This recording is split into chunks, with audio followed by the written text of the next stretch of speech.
Fat girl ran away to the mountains. Mountain man found her and said, "You're coming home with me." Some lives, the preacher's voice had thundered across the Christmas congregation, are nothing but burdens, and some burdens wear the faces of those too weak to survive. His eyes had fallen on Seraphina Blackwell when he said it. The laughter that followed from the pews struck harder than winter's wind. At 22, Seraphina, Sarah, as her mother once called her, was round-faced, soft-bodied, and already defeated. For years the town had mocked her size, her slowness, her fragility. Now the church itself had named her a curse. That night, in the flicker of a single candle, Sarah wrote her farewell. Her hand shook as she folded the paper, each word carved out of pain. I will not be a burden any more. She tucked it beneath her pillow, wrapped herself in a thin shawl, and slipped into the snow. The mountains loomed like a cathedral of stone and silence. Whitefall Peak rose higher than the church steeple, higher than all the cruel words that had driven her here. Sarah climbed with frozen fingers, her breath sharp in her chest. She carried nothing but a small satchel and the intention to vanish. By dawn, exhaustion claimed her. She stumbled, knees buckling, and the snow swallowed her whole. Eyes closing, she whispered a prayer that no one would ever find her body. But fate had other designs. From the tree line a figure emerged, a man broad-shouldered, wild-bearded, eyes cold as the mountain itself. Tobias Ironwood, known in rumor as the Hermit of Whitefall, stopped dead when he saw her collapsed form. He knelt, lifted her easily in his arms, and growled against the wind. "Not today, girl. You're coming home with me." When Seraphina opened her eyes again, she thought she had crossed into heaven. Warmth, real warmth, pressed against her skin. A fire roared in a stone hearth. The air smelled of pine and broth. But the ache in her body, the damp of her clothes now gone, reminded her this was no dream. She sat up slowly, blinking at the rough-hewn beams above her. The cabin was sturdy, built by hands that knew both hardship and patience. She heard the scrape of a chair and turned. The man from the mountain stood watching her. He was taller than any man she'd seen, his shoulders like the timber that held the roof. A thick beard covered his jaw, and dark hair fell to his collar. His eyes were a strange gray, sharp enough to cut, yet steady enough to anchor her trembling heart. "You're awake," he said, voice low and graveled. "Good." Sarah clutched the blanket tighter around herself. Where am I? My cabin? Whitefall Peak?" He stirred the pot above the fire without looking at her. "You'd have frozen if I hadn't found you." Her lips parted, but no sound came. Gratitude warred with dread. She had meant to vanish quietly, to die unseen. Now this stranger had pulled her back. He turned, finally meeting her gaze. "Why were you alone out there?" The question clawed at the truth she wanted hidden. She tried to smile, but her voice cracked. I lost my way." He studied her a long moment, as if he could read every lie carved into her skin. Lost souls don't wander that far in a snowstorm by accident. Shame stung her. The preacher's words echoed again. Burden, curse, unworthy. Tears rose before she could stop them. "Maybe I wanted to be lost," she whispered. The man's jaw tightened. He set aside the ladle and walked closer, kneeling so his face was level with hers. His hands, scarred and calloused, rested on his knees. "Then hear me clear," he said. "Whatever you think, you don't get to throw your life away in my mountains." Her breath caught. No one had ever spoken to her like that, not with contempt, not with pity, but with unshakable certainty. He stood again, moving back to the hearth. "Eat," he ordered simply, pouring stew into a bowl. "You'll need strength." Sarah's eyes lingered on him, trying to puzzle him out. He didn't leer. He didn't sneer. He moved with a quiet efficiency, every gesture shaped by solitude. Rumors from Millbrook drifted through her mind, whispers of a widower who'd buried wife and child after a snowslide, a man who turned his back on townsfolk and built a life of silence. They called him mad, cursed, dangerous, yet here he was, saving her when no one else had lifted a hand. Seraphina took the bowl with trembling fingers. The stew was rich, wild game and roots she didn't recognize, but each bite spread heat through her chest. Her tears fell silently into the broth. The man said nothing, only kept watch from his chair, the firelight flickering across the hard lines of his face. And in that silence, Sarah felt the first unfamiliar spark, an ember of safety she had never known.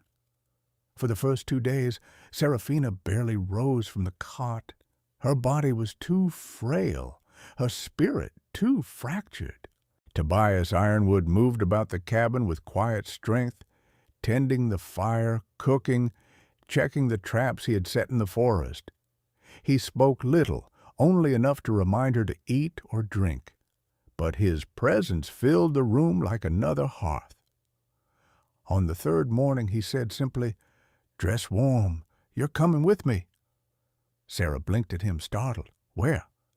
"Out," he replied. "You'll not heal staring at four walls." Her instinct was to protest, to retreat into the familiar shadows of her shame. But something in his tone brooked no refusal. She bundled into the wool coat he offered and followed him into the snow. The air outside cut sharp and clean. Pines towered overhead, their branches heavy with frost. The world was white and endless, but Tobias moved through it as though it bent to his will. His strides were long, sure-footed.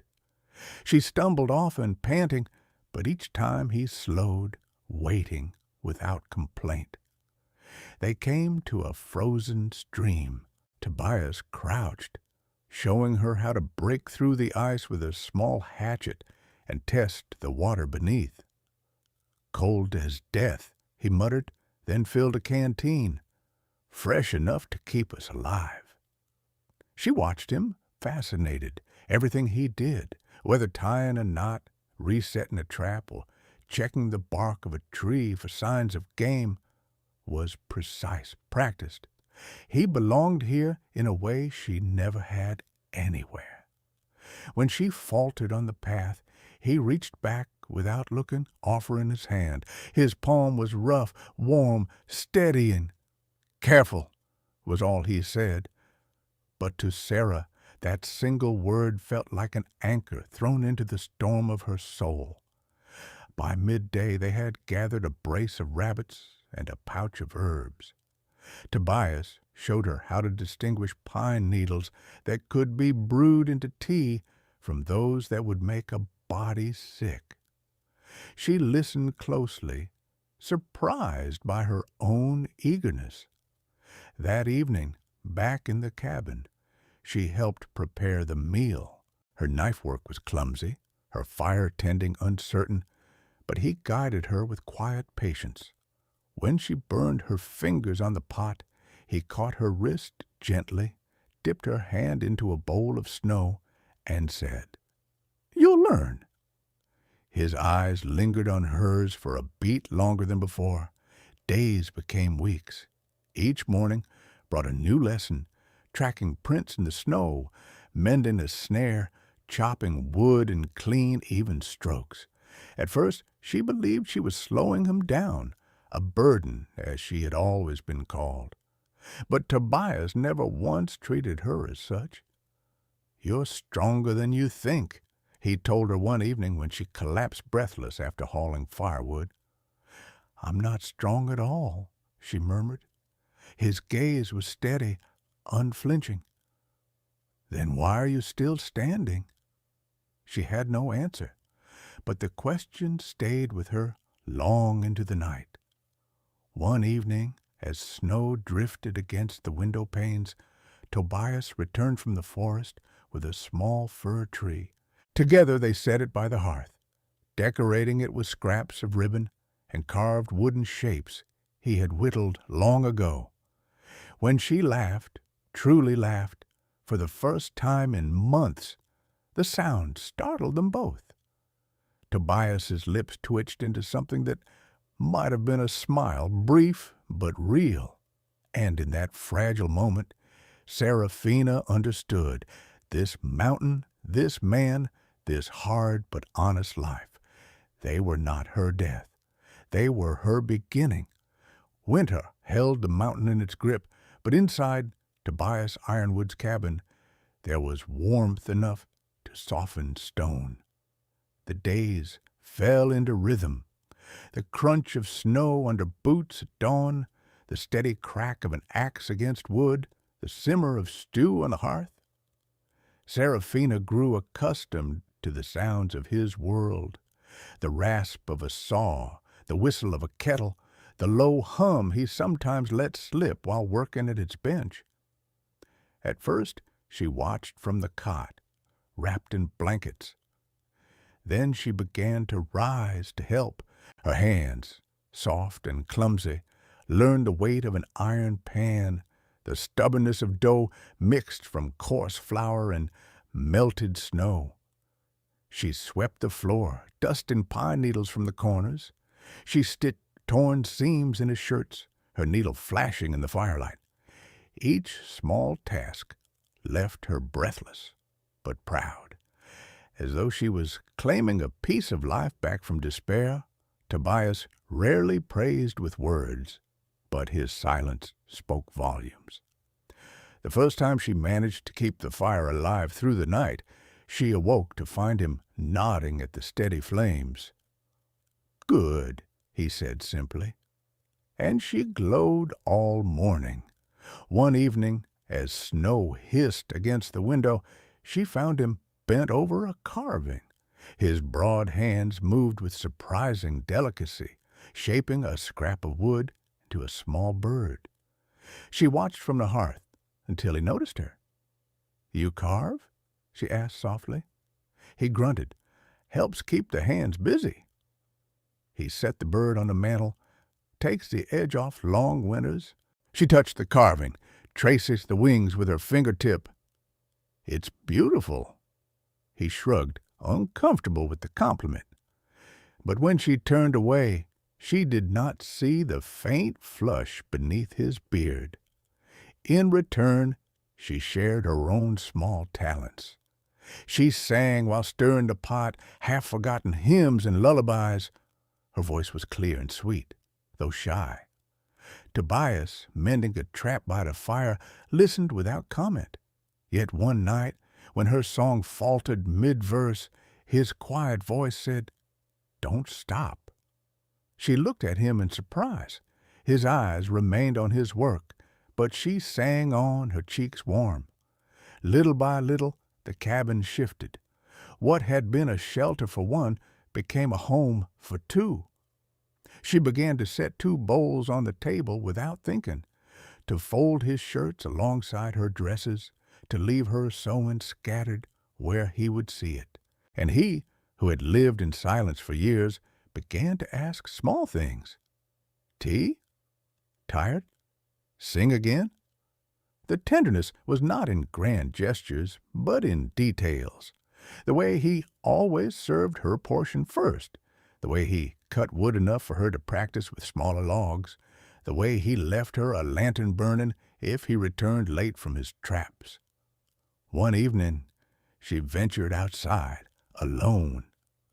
The snow was deep, the air sharp, but the stars blazed overhead like diamonds on black velvet.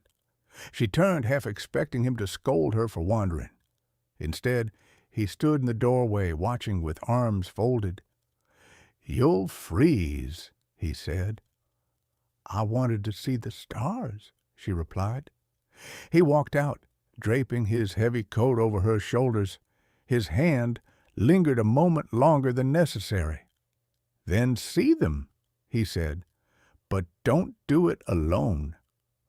Her heart stumbled in her chest, not from weakness, but from a warmth she had never known. That night, by the fire, she whispered, Tobias, do you think I'm still a burden? He set aside his mug, staring into the flames. A burden doesn't fight to live. A burden doesn't sing or laugh or keep a home alive. He turned his head, his gray eyes piercing. You are not a burden, Seraphina. You are the reason this cabin breathes again. Her tears fell silently, but for once they were not from sorrow. The weeks passed, and with them came a fragile kind of peace. Yet peace is a delicate thing on the frontier, easily broken by greed and gossip. One gray morning, while Tobias was splitting logs outside, Seraphina found a crumpled letter wedged beneath a pile of books on the shelf. The paper was stained and torn, but the words were still legible. Eleanor and Samuel Ironwood, buried together, Whitefall Ridge. She froze. Eleanor and Samuel, his wife and son.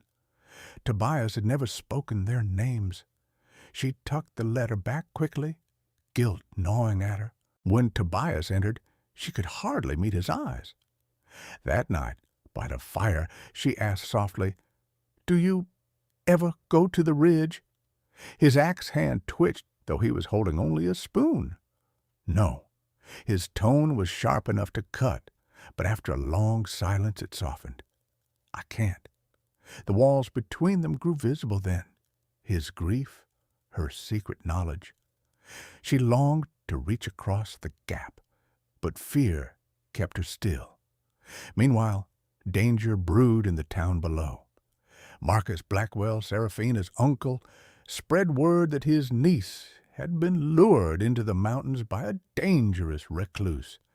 He painted Tobias as a predator, whispering to Sheriff Crowley that the man was holding Seraphina against her will. Crowley, eager for bribes and too cowardly to question Marcus, promised to handle the matter. One evening, Tobias returned from setting traps with a grim face. They are talking in town, he muttered, pulling off his gloves. About me, about you. Seraphina's chest tightened. What do they say? That I stole you? That I keep you here? His jaw clenched, the old scars of judgment reopening. She reached for his hand. Then let me go to town with you. Let them see I'm here by choice. His hand tightened on hers, rough skin warm against her fingers. No, they'd tear you apart with words sharper than knives. I won't put you through that. The argument left an ache between them. She wanted to believe he was protecting her, but doubt whispered, was he also protecting himself from the pain of losing her? Days later, Marcus himself climbed the path, arriving at the cabin with Sheriff Crowley at his side. They carried papers, official-looking, stamped with the county seal. Marcus sneered as he looked around the cabin.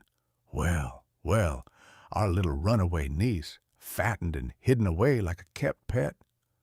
Seraphina flinched, but Tobias stepped forward, shoulders squared. Watch your tongue. Crowley held up the papers.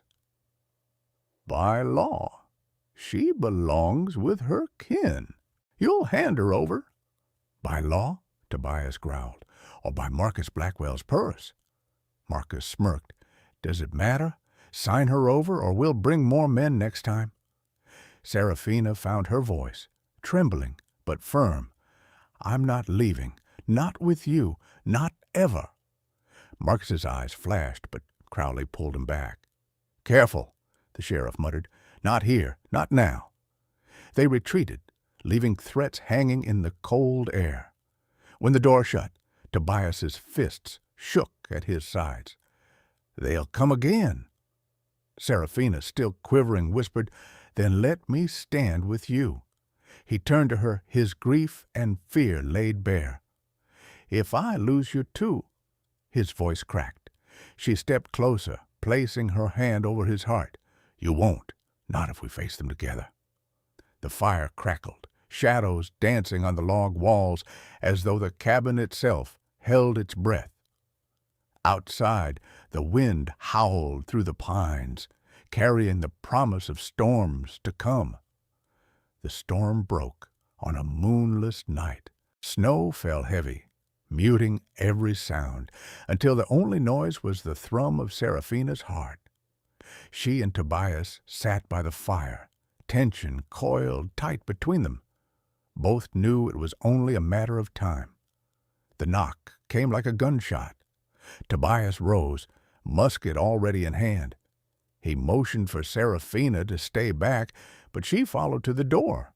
When he pulled it open, the dark silhouette of Marcus Blackwell filled the frame, flanked by Sheriff Crowley and a half-dozen hired men. Torches hissed in the snow, casting cruel shadows. Marcus smirked. "Step aside, Ironwood. The girl's coming with me." "She's not a girl," Tobias said, his voice low, steady, "and she makes her own choices." Crowley shoved forward the warrant. "By order of the county, she returns to her kin."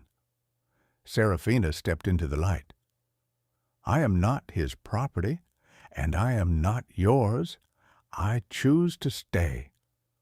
Marcus's sneer twisted. "Listen to her, brainwashed by a mountain rat. Stand aside, Tobias, or we'll drag you both down and let the snow cover your bodies." The line was drawn. Tobias raised his musket. "The first man who crosses this threshold doesn't leave." The air snapped with silence. Then chaos erupted. Marcus's men surged forward. Shots cracked. Torches fell. Snow hissed where fire met ice. Tobias fired once, dropping a man in the drift, then swung the musket like a club. His massive frame was a wall, every movement forged by years of grief and survival. But Seraphina was no longer the helpless girl who had stumbled into the snow to die. She grabbed the rifle Tobias had taught her to load, bracing it against her shoulder, and fired into the night. The blast startled the attackers, scattering them back. "Stand down!" she shouted, her voice fierce, ringing through the trees. "We will not be taken." Crowley faltered, fear creeping into his eyes. "Marcus, this isn't worth blood." But Marcus lunged forward, knife in hand, eyes wild. "She is mine." Before steel could meet flesh, Tobias caught him by the wrist and wrenched the blade free, shoving him into the snow. The torchlight revealed Marcus's face twisted with rage and shame. Tobias leveled the musket's barrel at his chest. "You'll never touch her again." Crowley raised his hands. Enough blood tonight."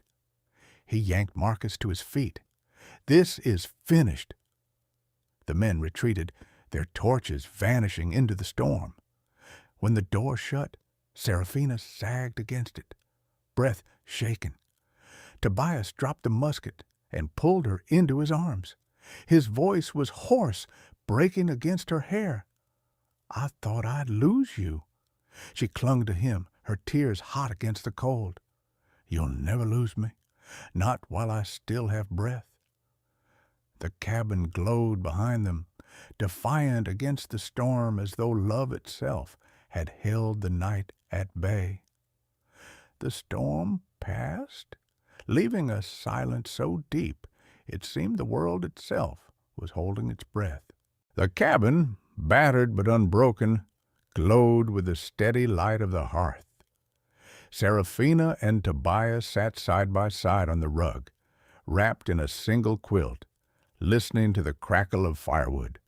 For the first time in years, Tobias allowed himself to lean, not on stone or solitude, but on her.